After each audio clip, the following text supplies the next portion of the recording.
Merhaba arkadaşlar, örgü kanalıma hoş geldiniz. Minik kız bebeklerimiz için tığ işi güzel bir takım yaptım. Bakın bu şekilde çok güzel bir saç bandı var. Düğmeli yaptım. Güzel bir bolero hırkamız var, bakın bu şekilde.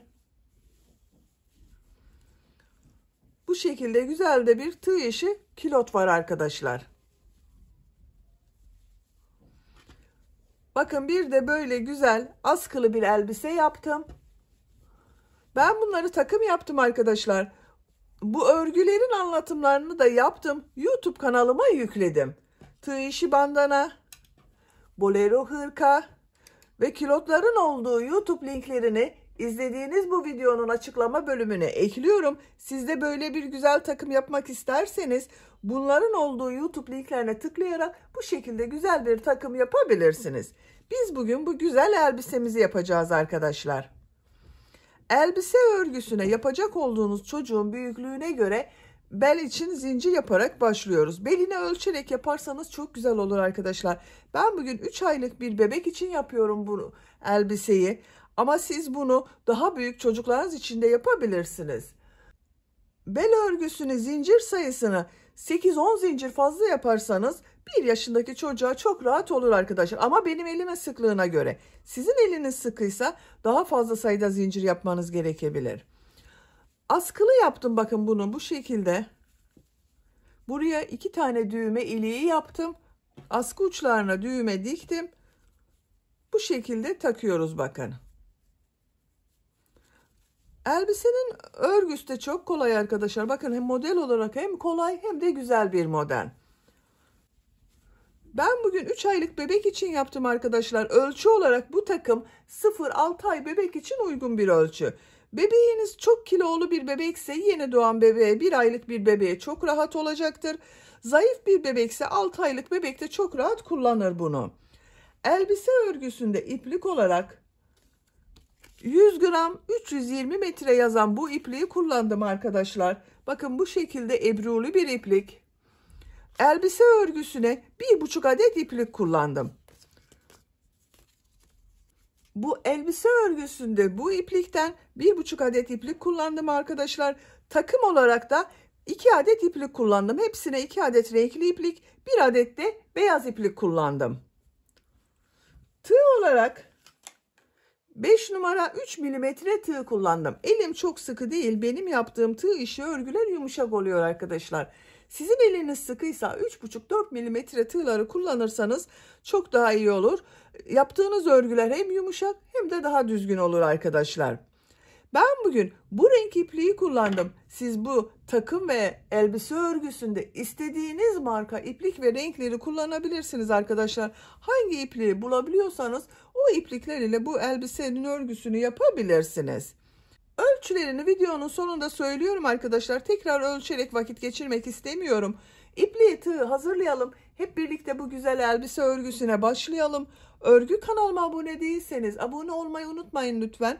Örgü kanalıma abone olmak ücretsiz. Örgü kanalıma ücretsiz abone olup orada bulunan zil şeklini dokunarak açık yaparsanız kanalıma video yüklediğim zaman ilk önce size bildirim gelir. Örgülerimden herkesten önce sizin haberiniz olur. Örgü kanalıma ücretsiz abone olup beğeni ve yorumlarını yapan bütün arkadaşlara ayrıca teşekkür ederim. Hepinize kolay gelsin. İyi çalışmalar. Örgüye zincir yaparak başlıyorum. İlk ilmeği bu şekilde yapıyorum. Size nasıl kolay gelirse ilk ilmeği öyle yapabilirsiniz.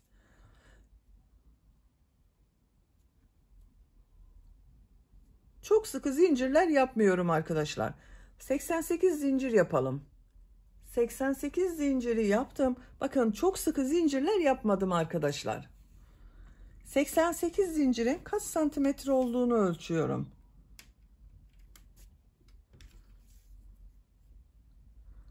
37 santimetre zincir uzunluğu var. Benim elimin sıklığına göre 37 santimetre için 88 zincir yaptım arkadaşlar. Siz 37 santimetre için elinizin sıklığına göre daha az veya daha çok zincir yapmanız gerekebilir. Yapacak olduğunuz çocuğun beline ölçerek bu zinciri yaparsanız iyi olur arkadaşlar. Bu sırada bu zincirler üzerine trabzan yapıyorum. 3 zincir yapıyorum. Tığ üzerine iplik alıyorum. 3 ilmek atlıyorum. 1, 2, 3. Dördüncü ilmeğe bir trabzan yapıyorum. Bakın 2 defa da çıkardığım trabzanı. Tekrar tığ üzerine iplik alıyorum. Diğer ilmeğe bir trabzan yapıyorum. Her ilmek üzerine bir trabzan yapıyorum.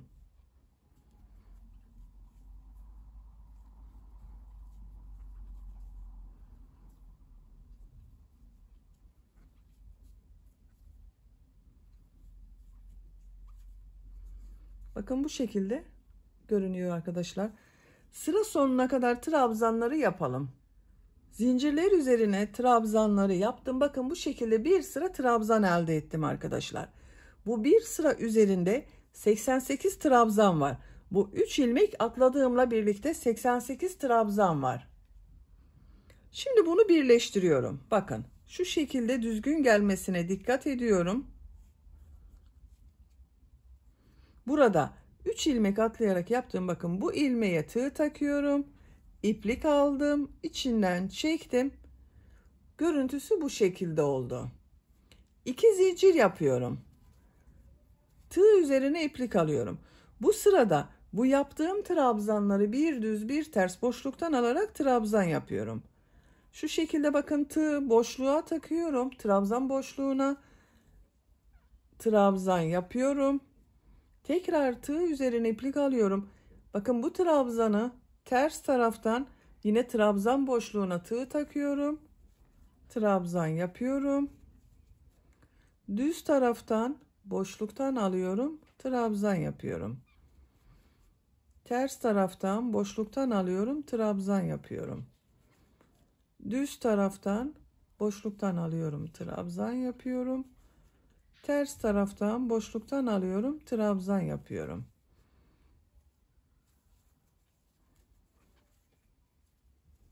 Bakın bu şekilde bir düz bir ters boşluktan alarak yaptığımız için görüntüsü böyle oluyor arkadaşlar. Burayı da birleştirelim. Bakın şu 3 ilmek atlayarak yaptığım bu ilmeğe tığ takıyorum. İplik aldım. İçinden çekiyorum. Bakın burayı birleştirdim. İlmek alıyorum. Sıkı çekiyorum bakın burayı. Sıra sonuna kadar bir düz bir ters boşluktan alıp trabzan yapalım.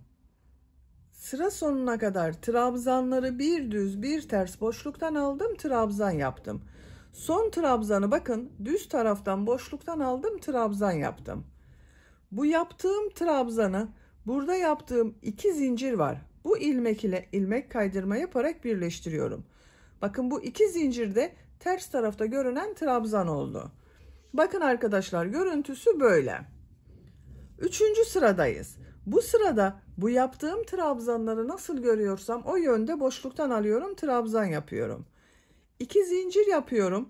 Tığ üzerine iplik alıyorum. Düz görüyorum. Düz taraftan boşluktan alıyorum, trabzan yapıyorum. Bakın ters tarafta görüyorum. Ters taraftan boşluktan alıyorum, trabzan yapıyorum. Düz tarafta görüyorum. Düz taraftan boşluktan alıyorum, trabzan yapıyorum. Ters tarafta görüyorum. Ters taraftan boşluktan alıyorum, trabzan yapıyorum.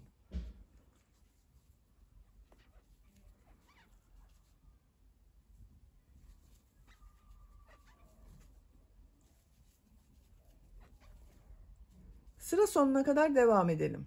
Trabzanları nasıl görüyorsam o şekilde boşluktan aldım, trabzan yaptım. Sıra sonuna kadar tamamladım. İlmek kaydırma yaparak birleştirdim. 1, 2, 3 sıra oldu arkadaşlar. 3 sıranın kaç santimetre olduğunu ölçüyorum. 2 santimetre genişlik var. Bu genişlik benim yapacağım ölçü için yeterli. Tercihinize göre siz 1 veya 2 sıra devam edebilirsiniz. 4. sıradayız. Bu sırada model yerleştirmeye başlıyorum.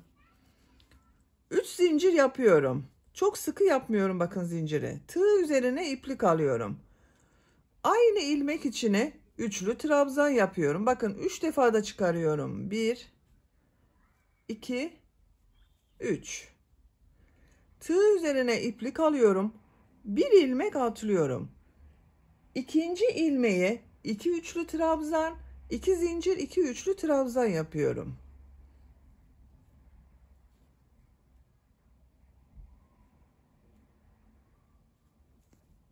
Bir,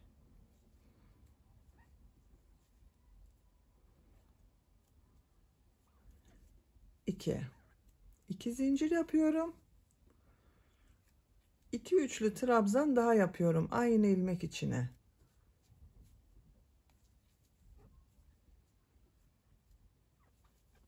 Bakın model 2 üçlü trabzan, 2 zincir, 2 trabzan oldu arkadaşlar. Tığ üzerine iplik alıyorum. 2 ilmek atlıyorum. Bu ilmek içine bir üçlü trabzan, bir zincir, bir üçlü trabzan yapıyorum.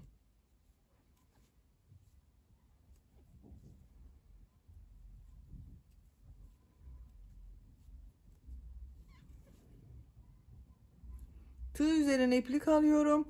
Bir ilmek atlıyorum. İkinci ilmeğe 2 üçlü trabzan, 2 zincir, 2 üçlü trabzan yapıyorum.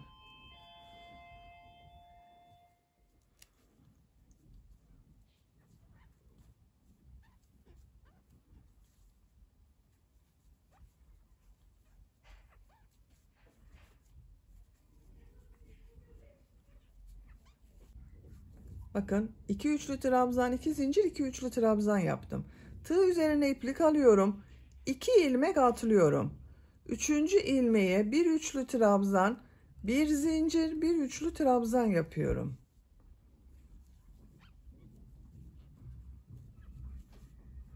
Tığ üzerine iplik alıyorum. Bir ilmek atlıyorum. 2 üçlü trabzan, 2 zincir, 2 üçlü trabzan yapıyorum.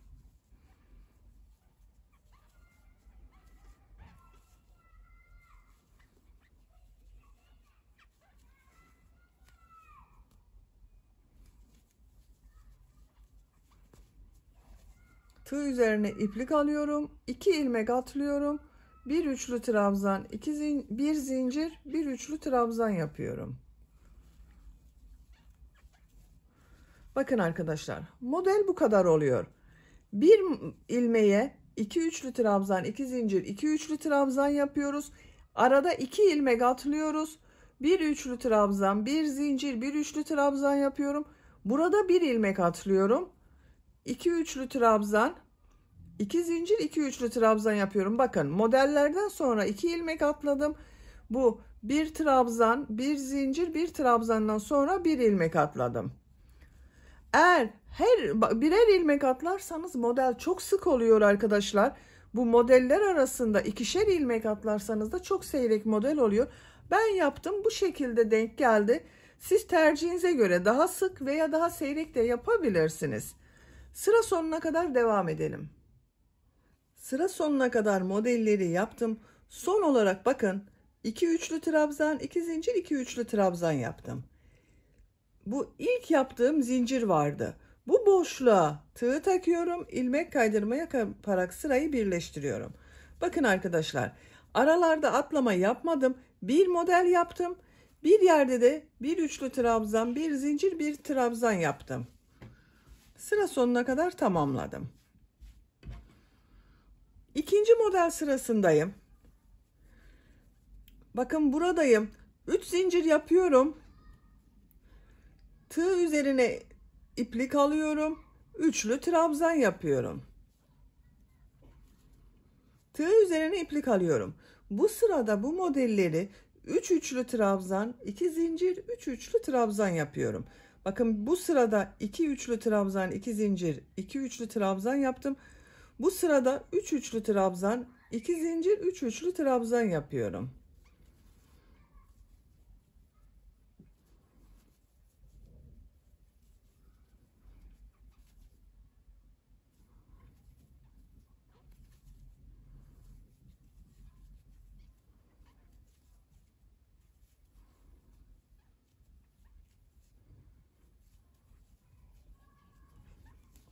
Üç üçlü trabzan, 2 zincir, 3 üçlü trabzan yaptım. Tığ üzerine iplik alıyorum. Bu bir zincirli boşluğa bir üçlü trabzan, bir zincir, bir üçlü trabzan yapıyorum.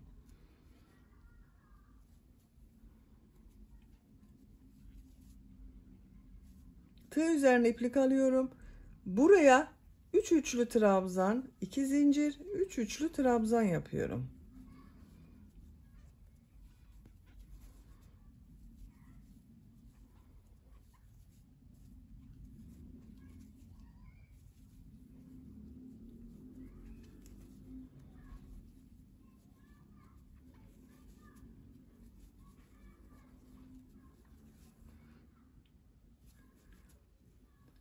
Bu bir zincirli boşluğa bir üçlü trabzan, bir zincir, bir üçlü trabzan yapıyorum. 3 üçlü trabzan, 2 zincir, 3 üçlü trabzan yapıyorum.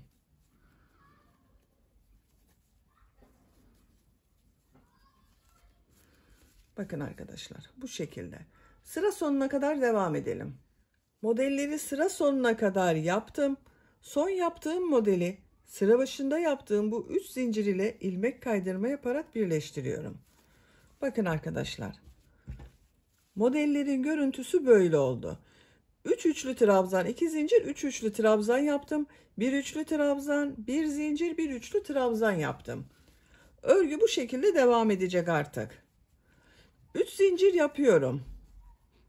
1 üçlü trabzan yapıyorum.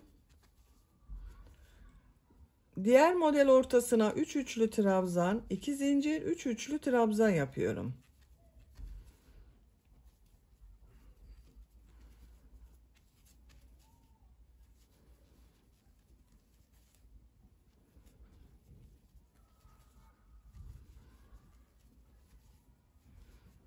Bir üçlü trabzan, bir zincir, bir üçlü trabzan yapıyorum.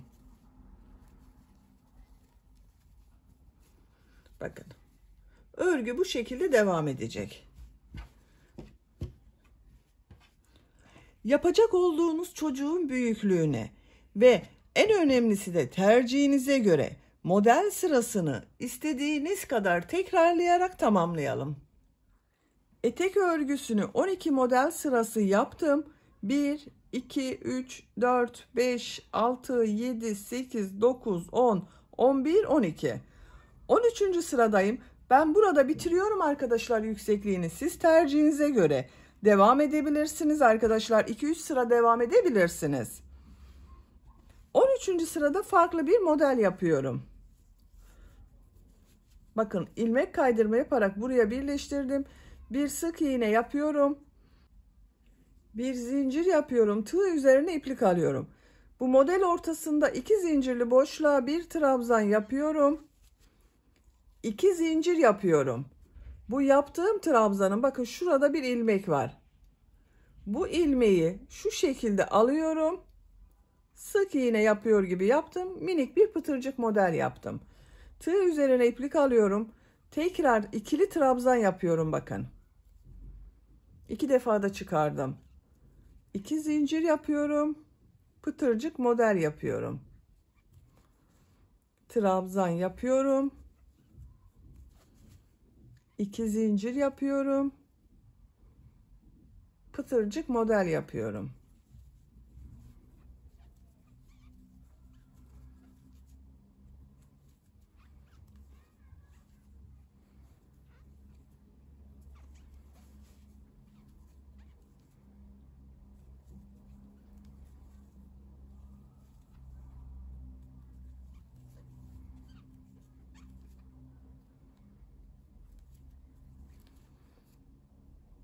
İki, 4, 6, bir trabzan daha yapıyorum. 7 pıtırcık model yapıyorum arkadaşlar. Bakın. Şu şekilde pıtırcıklardan oluşan model yaptım. Bir zincir yapıyorum. Bu diğer modelde bir zincirli boşluğa sık iğne yapıyorum. Bir zincir yapıyorum. Diğer model ortasına yine burada yaptığım gibi 7 pıtırcık modeli yapıyorum.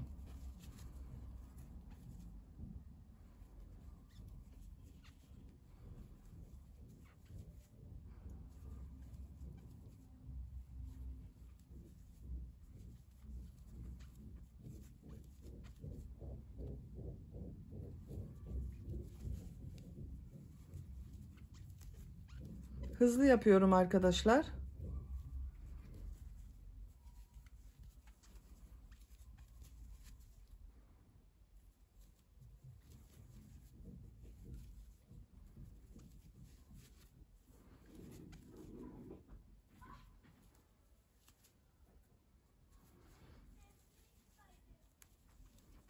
Bakın 7. yaptım. Bir zincir yapıyorum. Bu bir zincirli boşluğa sık iğne yapıyorum. Bakın bu şekilde pıtırcık modelleri oluşuyor. Sıra sonuna kadar devam edelim. Modelleri sıra sonuna kadar yaptım. En son modelde 7 pıtırcık modelli yaptım. Bir zincir yapıyorum. Bakın burada yaptığım sık iğne ile ilmek kaydırma yaparak sırayı birleştiriyorum. İpliği kesiyorum.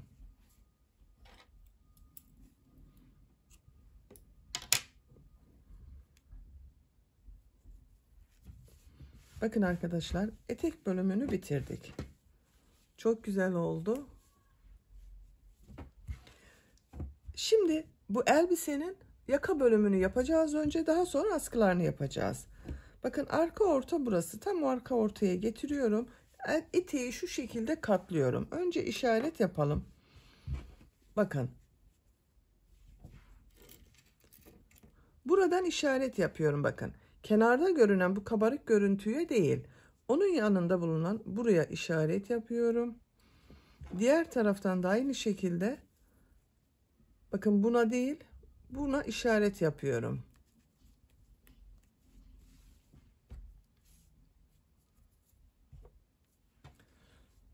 Yaka örgüsünde başta 7 trabzanı nasıl görüyorsam o şekilde boşluktan alarak trabzan yapacağız. İpliği bağlıyorum.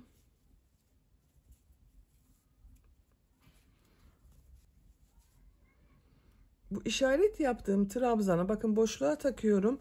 Buradan bir ilmek yapıyorum. 3 zincir yapıyorum. Bu 3 zincir bu trabzanın devamı oluyor. Ters tarafta görüyorum. Ters taraftan boşluktan alıyorum, trabzan yapıyorum. Düz tarafta görüyorum. Düz taraftan boşluktan alıyorum, trabzan yapıyorum. Ters taraftan boşluktan alıyorum, trabzan yapıyorum. Düz taraftan boşluktan alıyorum, trabzan yapıyorum. Ters taraftan boşluktan alıyorum, trabzan yapıyorum. Düz taraftan boşluktan alıyorum, trabzan yapıyorum.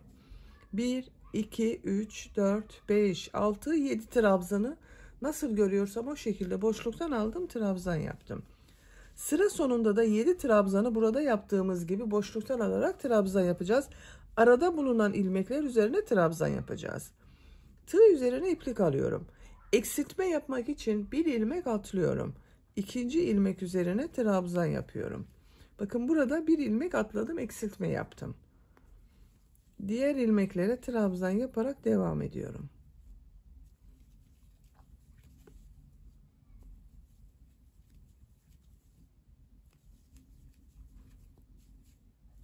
Sıra sonunda 8 ilmek kalasıya kadar devam edelim. Sıra sonunda 8 ilmek kalasıya kadar trabzanları yaptım. 1 2 3 4 5 6 7 8. Bakın düz trabzanlar yaptım. Buraya 25 trabzan yaptım arkadaşlar. 2 4 6 8 10 12 14 16 18 20 22 24 25. Tığ üzerine iplik alıyorum. Bir ilmek atlıyorum. Burada da 7 trabzanı başta yaptığımız gibi nasıl görüyorsak o şekilde boşluktan alıyoruz, trabzan yapıyoruz. Bir ilmeği atlıyorum. Düz taraftan boşluktan alıyorum, trabzan yapıyorum. Ters taraftan boşluktan alıyorum, trabzan yapıyorum.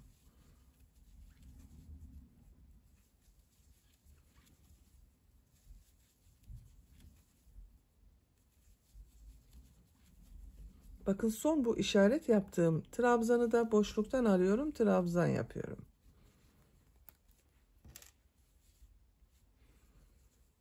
Üç zincir yapıyorum. Örgüyü çeviriyorum.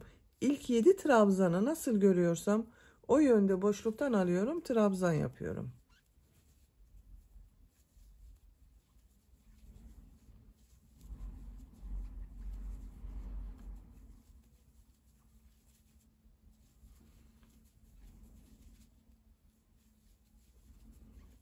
Yedi trabzanı yaptım. Bakın örgünün ters tarafındayım arkadaşlar. Örgünün düz tarafı burası. Eksiltmeleri düz taraftan yaparken kenarlardan birer ilmek eksiltme yapıyoruz sıra başında ve sıra sonunda. Ama ters taraftan yaparken herhangi bir eksiltme yapmıyorum. Her ilmek üzerine bir trabzan yapıyorum.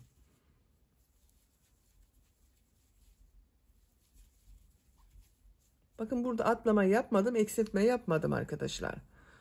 Sıra sonuna kadar devam edelim. Bakın burada da atlama yapmayacağız. İlmek üzerine trabzan yapacağız. Sıra sonuna kadar tamamladım. Bakın trabzanlar üzerine trabzan yaptım. Eksiltme yapmadım arkadaşlar. Sıra sonunda 7 trabzanı da nasıl görüyorsam o şekilde boşluktan aldım, trabzan yaptım. 3 zincir yapıyorum. Örgüyü çeviriyorum. Örgünün düz tarafındayız. 7 trabzanı nasıl görüyorsam o şekilde boşluktan alıp trabzan yapıyorum.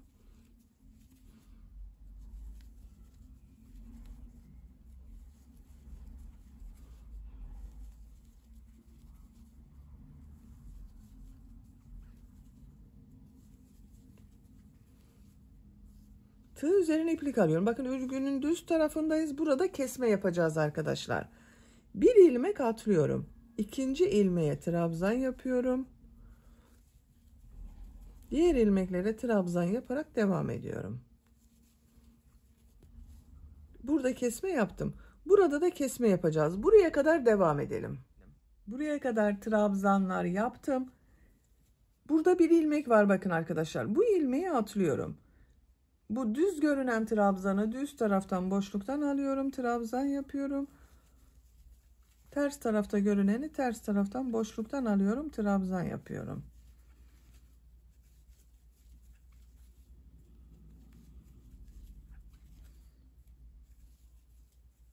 Bakın bu sırada yine bir sıra başında burada kesme yaptım. Bir de burada kesme yaptım arkadaşlar.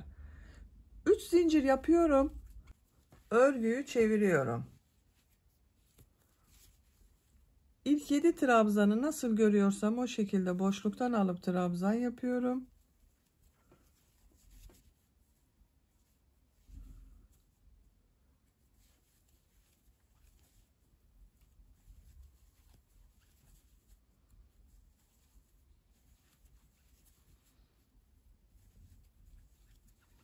Bakın bir alt sırada kesme yaptım. Bu sırada kesme yapmıyorum arkadaşlar. Her ilmek üzerine bir trabzan yapıyorum. Atlama yapmadım bakın. Diğer ilmeklere trabzan yaparak devam ediyorum. Buraya kadar devam edelim. Bu sırada kesme yapmadan bakın her ilmek üzerine trabzan yaptım. Kenarda bulunan 7 trabzanı nasıl görüyorsam o şekilde boşluktan aldım, trabzan yaptım. 3 zincir yapıyorum. Örgüyü çeviriyorum. İlk 7 trabzanı nasıl görüyorsam o şekilde boşluktan alıyorum, trabzan yapıyorum. Bu sırada kesme yapacağız arkadaşlar.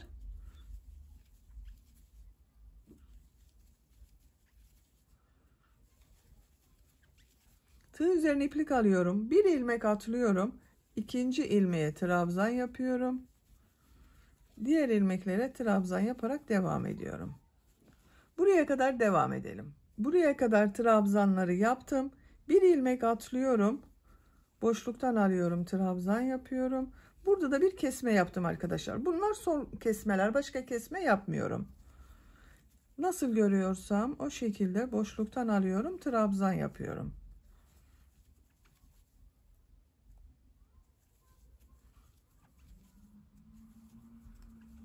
Üç zincir yapıyorum.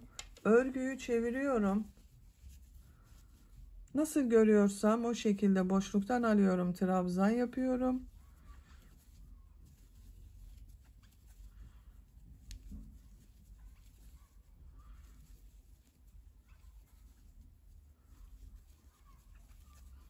Bakın atlama yapmıyorum. İlk ilmek üzerine trabzan yapıyorum. Bu şekilde devam ediyoruz arkadaşlar. Buraya kadar devam edelim. Buraya kadar her ilmek üzerine trabzan yaptım. Son 7 ilmeği nasıl görüyorsam o şekilde boşluktan alıyorum, trabzan yapıyorum.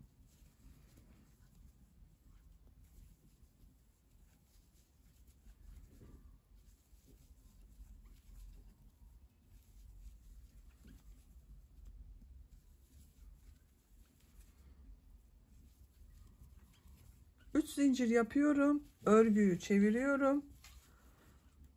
Nasıl görüyorsam o şekilde boşluktan alıyorum, trabzan yapıyorum. Artık başka kesme yapmayacağız arkadaşlar. Bu sayı ile yakalın örgüsü devam edecek. Tercihinize veya yapacak olduğunuz çocuğun büyüklüğüne göre bunu birkaç sıra bu şekilde her ilmek üzerine trabzan yapalım. Bu 7 trabzanda nasıl görüyorsak o şekilde boşluktan alıp trabzan yapalım. Yakanın örgüsüne devam edelim. Yaka örgüsünü 9 sıra olarak tamamladım. 1, 2, 3, 4, 5, 6, 7, 8, 9. 10. sıradayız. 10. sıradan itibaren artık bütün trabzanları burada yaptığım gibi bir düz bir ters boşluktan alarak trabzan yapacağız. Ve 2 tane düğme iliği yapacağız arkadaşlar. Bir buraya bir buraya. Siz daha büyük çocuk için yapıyorsanız bu yaka örgüsünü 1 veya 2 sıra devam edebilirsiniz. Daha sonra düğme iliğini yapmaya başlayabilirsiniz. 3 zincir yapıyorum.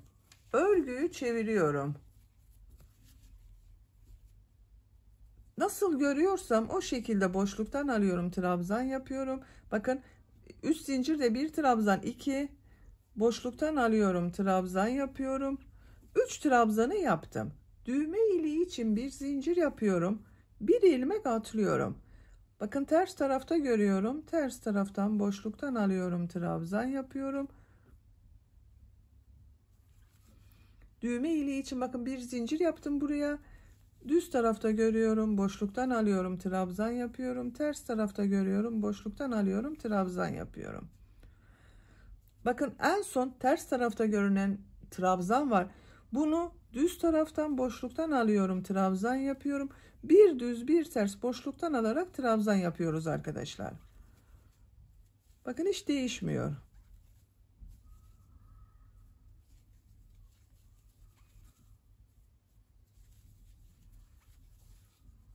Sıra sonunda 4 ilmek kalasıya kadar devam edelim. Sıra sonunda 4 ilmek kalasıya kadar bakın bir düz bir ters boşluktan aldım, trabzan yaptım. 1, 2, 3, 4 ilmek boş bakın. Düğme iliği için bir zincir yapıyorum. Tığ üzerine iplik alıyorum. Bir ilmeği atlıyorum. Bakın bu ilmek ters tarafta görünüyor. Ters taraftan boşluktan alıyorum, trabzan yapıyorum. Düz tarafta görüyorum. Düz taraftan boşluktan alıyorum, trabzan yapıyorum. 3 zincir yapıyorum. Örgüyü çeviriyorum. Bakın düğme iliklerinin yerini belirledik. Şimdi bunların üzerinden trabzan yapacağız. Bu bir zincir üzerine daha belirgin olacak arkadaşlar. Nasıl görüyorsam o şekilde boşluktan alıyorum, trabzan yapıyorum. Bakın 3 trabzanı yaptım. Bu bir zincir üzerine bir trabzan yapıyorum. Diğerlerini nasıl görüyorsam o şekilde boşluktan alıyorum, trabzan yapıyorum. Bakın düğme iliği daha belirgin oldu. Diğer düğme iliği yaptığımız bu bir zincire kadar devam edelim. Düğme iliğine kadar tamamladım. Bu bir zincir üzerine bir trabzan yapıyorum. Düz tarafta görüyorum. Düz taraftan boşluktan alıyorum, trabzan yapıyorum. Ters tarafta görüyorum. Ters taraftan boşluktan alıyorum, trabzan yapıyorum. Son trabzan üzerine yine trabzan yapıyorum. İpliği kestim arkadaşlar bakın. Yaka örgüsünü böylece bitirmiş oldum. Bakın buraya 2 tane düğme iliği yaptık. Bir buraya bir buraya. Yaka bölümünü bitirdik. Şimdi askılarını yapalım. Elbisenin arka bölümden askılarına başlıyorum. Bakın orta noktayı buldum. Bir etek bölümünün belini yaparken birleştirme yaptığım yer orta noktası arkadaşlar. Buradan sayıyorum. 1, 2, 3, 4 ilmek atlıyorum. 5. ilmekten iplik bağlıyorum.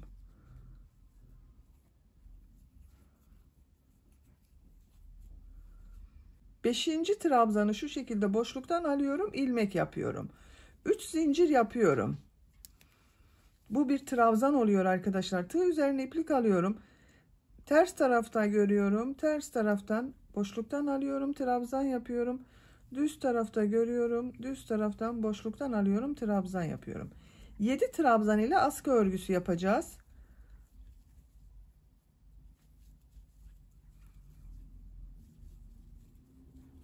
Bakın 1, 2, 3, 4, 5, 6, 3 zincirle birlikte 7 trabzan oldu. 3 zincir yapıyorum. Örgüyü çeviriyorum. Nasıl görüyorsam o şekilde boşluktan alıyorum, trabzan yapıyorum.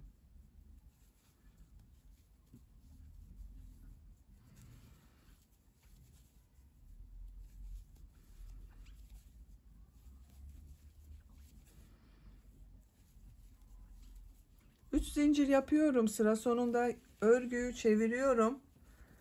Nasıl görüyorsam o şekilde boşluktan alarak trabzan yapıyorum. Askının örgüsü bu 7 trabzan ile devam edecek arkadaşlar. Diğer askı örgüsünde başlayalım. 2 askı örgüsünü birlikte yaparız. İpliğin diğer ucunu alıyorum. Bakın ipliğin içinden çıkardım. Buradan sayıyorum. 5 ilmekten sonra askıya başladım. 1, 2, 3, 4, 5. Buradan başlayacağız. 7 ilmekte askı için ayırıyorum arkadaşlar. Bakın 1, 2, 3, 4, 5, 6, 7. İplik bağlıyorum. İlmek yapıyorum. 3 zincir yapıyorum. 7 trabzanı nasıl görüyorsam o şekilde boşluktan alıyorum. Trabzan yapıyorum.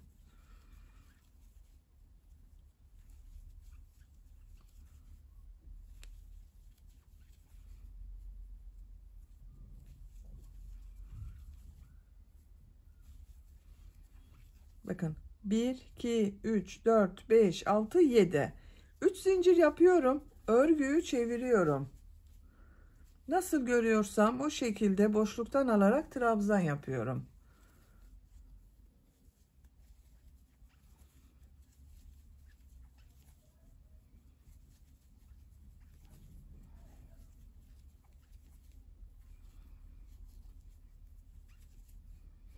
Üç zincir yapıyorum. Örgüyü çeviriyorum. Nasıl görüyorsam o şekilde boşluktan alarak trabzan yapıyorum. Bu askının örgüsü de bu şekilde devam edecek arkadaşlar. Bakın 2 askı örgüsünü başladık. Bu 2 askı arasında kaç boşluk bıraktığımı sayıyorum bakın. 1, 2, 3, 4, 5, 6, 7, 8, 9 boşluk var arkadaşlar. 9 ilmek boş bıraktım. Siz daha büyük çocuk için yapıyorsanız bu askı örgüsünü ben 5. ilmekten başladım. Siz 7. ilmekten başlayabilirsiniz. Her iki askının örgüsünü bu şekilde büyütebilirsiniz. Her iki askının örgüsünü yapacak olduğunuz çocuğun büyüklüğüne göre bu sıraları tekrarlayarak tamamlayalım arkadaşlar. 2 askının örgüsünü tamamladım. Bakın aynı uzunlukta yaptım. Kaç sıra yaptığımı sayıyorum. 2, 4, 6, 8, 10, 12, 14, 16, 18, 20, 22, 24, 26, 28, 30 sıra askı yaptım arkadaşlar. Santimetre olarak ölçüyorum.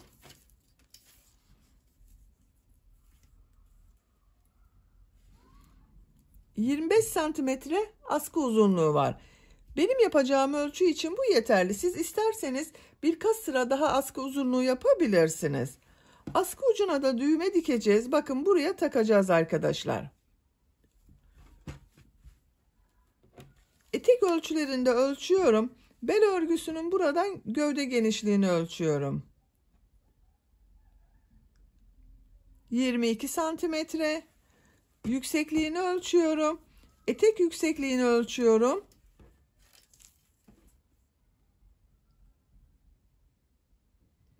22 santimetre. Yakadan itibaren tam yüksekliğini ölçüyorum. 31 santimetre. Ben bugün 3-6 aylık bir bebek için yaptım. Bu ölçüde oldu arkadaşlar. Beni dinlediğiniz ve izlediğiniz için hepinize çok teşekkür ederim. Örgü kanalıma abone değilseniz abone olmayı unutmayın lütfen. Örgü kanalıma abone olmak ücretsiz. Örgü kanalıma ücretsiz abone olup orada bulunan zil şeklini dokunarak açık yaparsanız kanalıma video yüklediğim zaman ilk önce size bildirim gelir. Örgülerimden herkesten önce sizin haberiniz olur. İzlediğiniz videolarıma beğeni ve yorumlarınızı yaparsanız çok sevinirim arkadaşlar. Örgü kanalıma ücretsiz abone olup beğeni ve yorumlarını yapan bütün arkadaşlara ayrıca teşekkür ederim. Sizlerle yeni örgülerde görüşmek dileğiyle. Hoşça kalın, sevgiyle kalın.